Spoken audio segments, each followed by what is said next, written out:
મંડપ મધ્યે આવે ને ત્યારે એમના સાસુ છે ને એ એમના પોખડા કરતા હોય છે અને પોખડાની અંદર જ્યારે જાન માંડવે આવે ત્યારે કન્યાની માતા એ 4 પોખડા લઈને આવતી હોય છે અને એ 4 પોખડાની અંદર એક પોખડાની અંદર એ આપણી ભારતીય સંસ્કૃતિની જે રસમ છે, વિધિ છે, એ પોખડા એ કરી અને એ વરરાજાને કંઈક કહેવા માંગતા હોય છે અને પેલું વેલું ધોસરું બતાવી અને કન્યાની માતા વરરાજાને એમ કહે છે કે આજ સંસાર રૂપી ગાડું અને આ એનું ધોસરું આજ તમારા કાંધે આવે છે, એટલે એક કાંધે મારી દીકરી અને બીજા ખંભે તમે બંને જણા આ સંસાર રૂપી ગાડાને વ્યવસ્થિત ચલાવજો. ત્યારબાદ વરરાજાની માતા છે ને એ રવાઈ બતાવી અને કહે છે કે હે વરરાજા, આ રવાઈ તમને મારી દીકરી આ બંને સાથે ભેગા મળી અને સદવિચારોનું તમે મનોમંથન કરજો અને આ જગતને સારા વિચાર આપજો. અને ત્યારબાદ આવે છે સાંભેલું. તમને તો ખબર જ હશે કે સાંભેલાનું કામ શું હોય.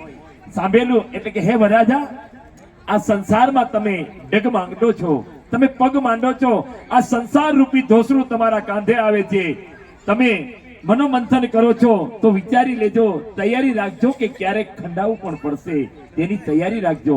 તમારી ઉપર તમને લોકો ધોકાવશે અને એ તૈયારી રાખજો, કારણ કે આખું જગત તમારાથી રાજી નહીં હોય. અને છેલ્લે એને ત્રાગ બતાવ્યું છે.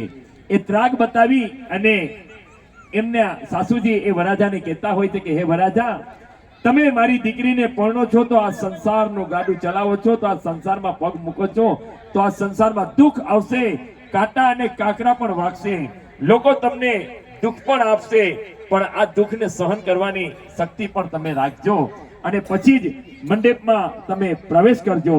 અને ત્યારબાદ ઇન્ડિયા પિંડિયા દ્વારા વરરાજાની એ નજર ઉતારવામાં આવે છે, જેને આપણે સંપુટ કહીએ, જેને ચપટિયું કહીએ.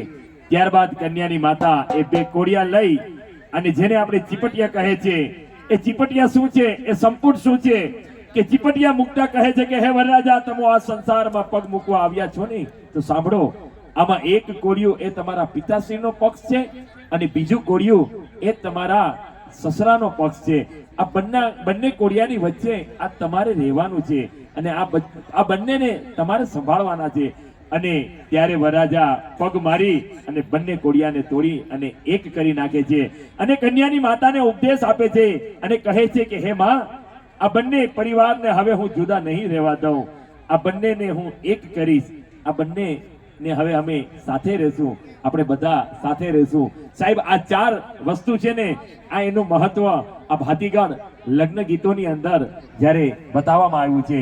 આવા સુંદર મજાના આજ લગ્ન ગીત આજ અમારા રામ પરિવારને આંગણે આજ અખંડ સૌભાગ્યવતી જસુબેન તેમજ જેસાભાઈના આંગણે આજ આવો રૂડો અવસર આવ્યો છે. અને ઝાંઝેરી જે જાન આવી છે ને, એ ઝાંઝેરી જાન એટલે કે જુનાગઢ રાવલિયા પરિવાર અખંડ સૌભાગ્યવતી શાંતિબેન ગોવિંદભાઈ નો લાડકવાયો દીકરો ઉત્સવ આજ મંડપમાં પધાર્યા હોય.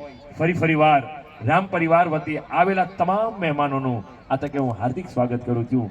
કે સરિતા સાગરને મળે ને એને સંગમ કહેવાય, વર્ષા આ ધરતીને ભીજવે એને હેલી કહેવાય, ફૂલ સુગંધમાં ગુથાય એને સુવાસ કહેવાય, એમ 2 પવિત્ર આત્માના મિલનને લગ્ન કહેવાય. અને આજે એ બંને આત્માના મિલનના અહીંયા એટલે કે અહીંયા લગ્ન ઉત્સવ 16 સંસ્કારમાંનો એક સંસ્કાર એ લગ્ન સંસ્કાર અહીંયા ભૂદેવશ્રી આપણા ગોર મહારાજ એવા શ્રી શાસ્ત્રી રુચિત શાસ્ત્રી અને ગોપાલ શાસ્ત્રી અહીંયાથી શાસ્ત્રોક્ત વિધિ પ્રમાણે આ રામ પરિવાર અને આ રાવલિયા પરિવારના અહીંયા લગ્ન વિધિ કરાવી રહ્યા છે.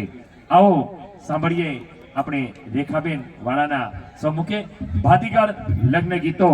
અને વરરાજા જ્યારે મંડપ મધ્ય હોય ત્યારે કંઈક આવા ભાતીગળ લગ્ન ગીતો ગવાતા હોય છે. બોલ્યા બોલ્યા કઈ મધરાતે. સાંભળીએ ભાતીગળ લગ્ન ગીત.